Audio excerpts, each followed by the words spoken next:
Hello friends, कैसे हैं आप सब। अद्विक स्टडी मटेरियल में आपका स्वागत है। तो फ्रेंड्स, अब तक हमने बाल विकास के 2 मॉक टेस्ट कर लिए हैं। आज का मॉक टेस्ट 3 है, तीसरा मॉक टेस्ट है। इसमें हम वो क्वेश्चन करेंगे जो सीडीपी के उसमें सीटेट के एग्ज़ाम में सीडीपी सेक्शन में बाल विकास में आपके जो क्वेश्चन बार बार पूछे जाते हैं और वो क्वेश्चन बहुत इम्पोर्टेंट होते हैं। हर बार वहाँ से परीक्षा में क्वेश्चन आते हैं, तो उन क्वेश्चनों को हम करेंगे। अगर आपने पहले के 2 मॉक टेस्ट नहीं दिए तो आपको लिंक डिस्क्रिप्शन में दे दिया गया है, वहाँ से आप उनको दे दीजिएगा। चलिए वीडियो स्टार्ट करते हैं। वीडियो स्टार्ट करने से पहले अगर आपने अब तक मेरे चैनल को सब्सक्राइब नहीं किया है तो सब्सक्राइब ज़रूर कर लेना। पहला क्वेश्चन देखते हैं। पहला क्वेश्चन है, अभिप्रेरणा के मूल प्रवृत्ति सिद्धांत के प्रतिपादक कौन है। क्वेश्चन नंबर 1 में पूछा है कि जो अभिप्रेरणा के मूल प्रवृत्ति सिद्धांत के प्रतिपादक कौन है।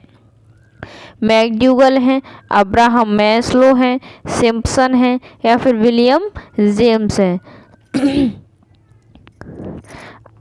तो इसका जो राइट आंसर है वो क्या होगा। राइट आंसर होगा ए।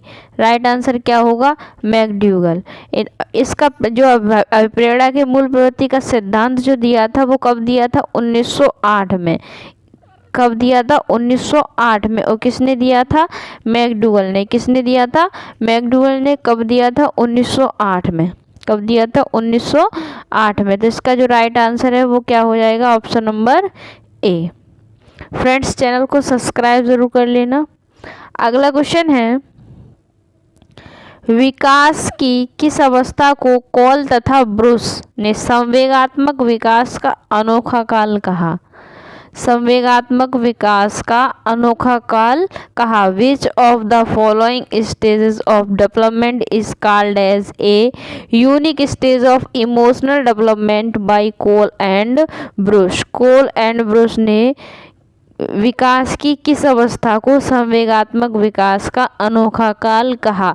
इन्फेंसी स्टेज को, चाइल्डहुड को, या फिर अडल्टहुड को, या फिर एडोलेसेंस को।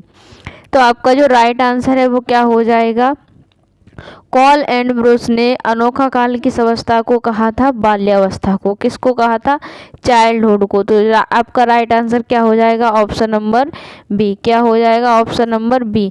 जो चाइल्डहुड स्टेज है, बाल्यावस्था है, उसको कॉल तथा ब्रूस ने क्या कहा, संवेगात्मक विकास का अनोखा काल। क्या कहा, संवेगात्मक विकास का अनोखा काल।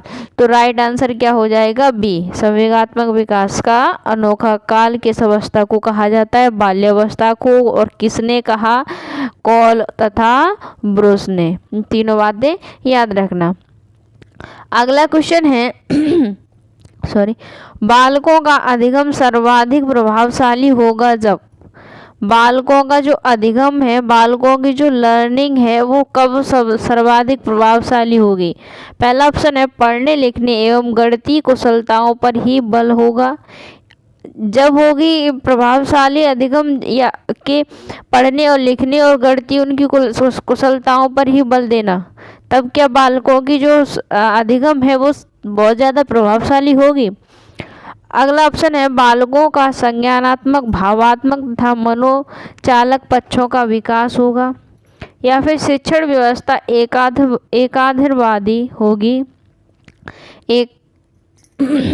या फिर शिक्षण अधिगम प्रक्रिया में आगे होकर बालकों को निष्क्रिय रखेगा। शिक्षक अधिगम प्रक्रिया में बालकों को अधिगम प्रक्रिया में आगे होकर, शिक्षक खुद तो अधिगम प्रक्रिया में आगे हो जाएगा, बालकों को क्या रखेगा, निष्क्रिय। बालक चुपचाप खड़े रहेंगे, शिक्षक है वो कार्य करेगा। तो बालक चुपचाप खड़े रहेंगे तो वो क्या रहेंगे, निष्क्रिय। उनकी कोई एक्टिविटी नहीं होगी। तो जो राइट आंसर है इसका क्वेश्चन नंबर 3 का क्या होगा, बी।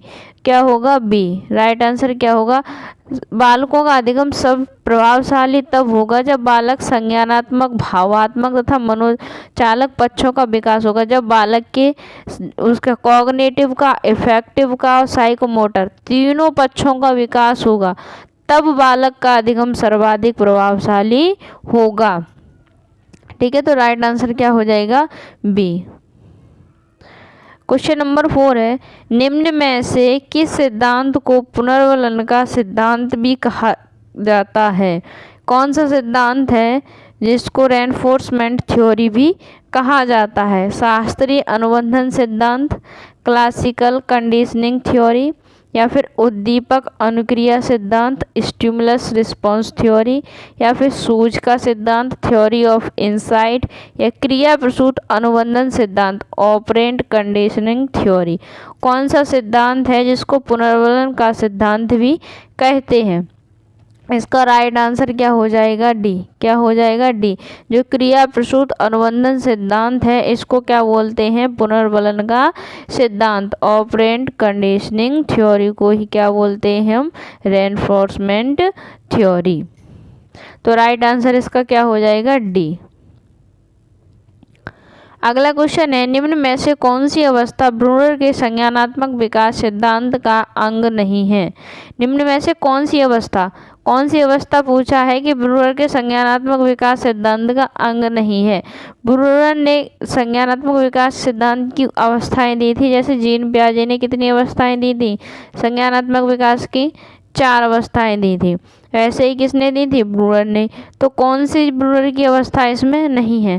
पहली अंतःप्रज्ञा अवस्था, दूसरी प्रतिबिंबात्मक अवस्था आइकॉनिक स्टेज, तीसरी है संकेतात्मक अवस्था सिंबॉलिक स्टेज, फोर्थ है क्रियात्मक अवस्था इनएक्टिव स्टेज। तो इसमें से ब्रूनर की कौन सी संज्ञानात्मक विकास सिद्धांत का अंग नहीं है? कौन सी अवस्था ब्रूनर की नहीं है? तो जो इसका राइट आंसर है क्वेश्चन नंबर 5 का क्या हो जाएगा? ए। जो अंतःप्रज्ञा अवस्था है ये किसकी है? जीन पियाजे की। किसकी है? जीन पियाजे की। ब्रूनर ने 3 अवस्थाओं को दिया था, जीन पियाजे ने कितनी अवस्थाओं को दिया था? 4 अवस्थाओं को। जो ये तीनों किसकी हैं? ब्रूनर की हैं। और जो पहली वाली है अंतःप्रज्ञा अवस्था ये किसकी है? जीन पियाजे की। और जीन पियाजे की जो पूर्व संक्रियात्मक अवस्था है कौन सी है? पूर्व संक्रियात्मक अवस्था है, उसकी दूसरी उपअवस्था है। कौन सी है? दूसरी उपअवस्था, जिसकी एज कितनी होती है? 4 से 7 वर्ष। जो पूर्व संक्रियात्मक अवस्था की एज होती है 2 से 7 वर्ष, उसी में जो पूर्व संक्रियात्मक अवस्था की दूसरी उपअवस्था है जिसकी एज कितनी होती है? 4 से 7 वर्ष। तो जो राइट आंसर क्या होगा? ए। ए क्या हो जाएगा? Right answer. अगला क्वेश्चन है क्वेश्चन नंबर 6, समावेशी कक्षा में किस प्रकार के छात्र शामिल होते हैं? क्वेश्चन नंबर 6 का आंसर क्या होगा? समावेशी कक्षा। कौन सी कक्षा? समावेशी कक्षा। समावेशी कक्षा में किस प्रकार के छात्र शामिल होते हैं? केवल विशिष्ट छात्र, या फिर सामान्य और विशिष्ट दोनों, या फिर केवल सामान्य, या फिर बहुभाषी और प्रतिभाशाली छात्र। जो समावेशी कक्षा होती है, समावेशी कक्षा का ही मतलब क्या होता है? सब बच्चे, सभी प्रकार के, चाहे वो सामान्य हो चाहे वो विशिष्ट हो। ठीक है, समावेशी का मतलब सब एक साथ, सामान्य और विशिष्ट दोनों ही सम्मिलित होते हैं। क्या होते हैं? सामान्य और विशिष्ट दोनों ही सम्मिलित होते हैं समावेशी कक्षा में। तो इसका जो राइट आंसर है वो क्या हो जाएगा? बी। बी क्या हो जाएगा इसका राइट आंसर? सामान्य और विशिष्ट छात्र समावेशी कक्षा में शामिल होते हैं।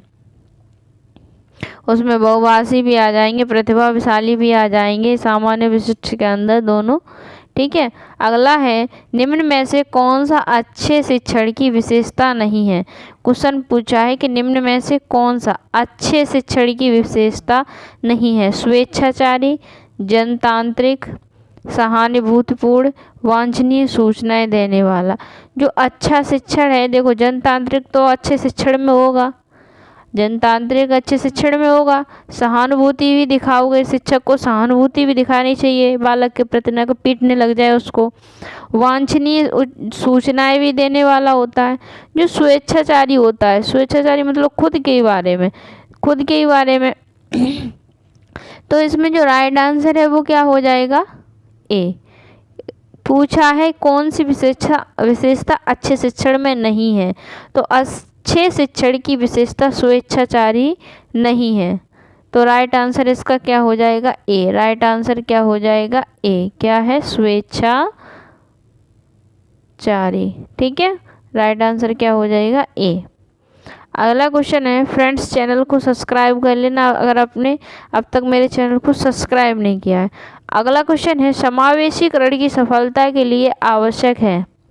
समावेशीकरण की सफलता के लिए आवश्यक है क्षमता निर्माण का अभाव, अभिभावकों की भागीदारी का न होना, अलगाव, संवेदनशीलता। समावेशीकरण की सफलता के लिए आवश्यक है, समावेशीकरण की सफलता के लिए आवश्यक क्या हो जाएगा? संवेदनशीलता। क्या होनी चाहिए? संवेदनशीलता आवश्यक होनी चाहिए। तो राइट आंसर इसका क्या है? डी। अगला क्वेश्चन है, संज्ञानात्मक क्षेत्र का सही क्रम है। सही क्रम, संज्ञानात्मक क्षेत्र का सही क्रम है ज्ञान, अनुप्रयोग, अवबोध, विश्लेषण, संश्लेषण, मूल्यांकन, या फिर मूल्यांकन, अनुप्रयोग, विश्लेषण, संश्लेषण, अवबोध, ज्ञान, या मूल्यांकन, संश्लेषण, विश्लेषण, अनुप्रयोग, अवबोध, ज्ञान, या फिर ज्ञान, अवबोध, अनुप्रयोग, विश्लेषण, संश्लेषण, मूल्यांकन। संज्ञानात्मक क्षेत्र का सही क्रम क्या है? तो संज्ञानात्मक क्षेत्र जो BS, इसका राइट आंसर पहले सुन लो, राइट आंसर क्या है इसका? डी है। क्या है राइट आंसर? डी है। पहले ज्ञान, उसके बाद अवबोध, उसके बाद अनुप्रयोग, उसके बाद विश्लेषण, फिर संश्लेषण, फिर मूल्यांकन। कैसे है इधर देखते हैं। जो BS ब्लूम थे, कौन थे? BS Bloom.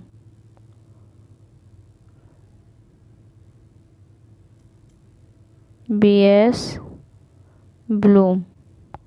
BS ब्लूम ने शिक्षण के उद्देश्यों को कितने भागों में विभाजित किया था? 3 भागों में विभाजित किया था। कितने में? 3 भागों में विभाजित किया था। इन्होंने पहला दिया था संज्ञानात्मक। पहला क्या दिया था? संज्ञानात्मक। संज्ञानात्मक क्षेत्र के उद्देश्य। उसके बाद दिए थे भावात्मक क्षेत्र के उद्देश्य।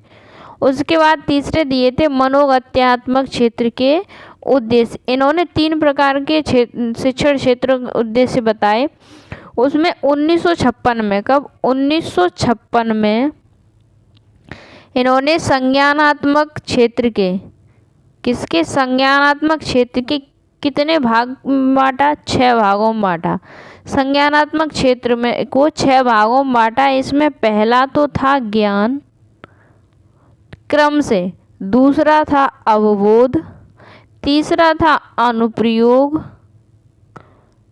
ठीक है, और जो 4th था वो था विश्लेषण, 5th था संश्लेषण, और 6th था मूल्यांकन।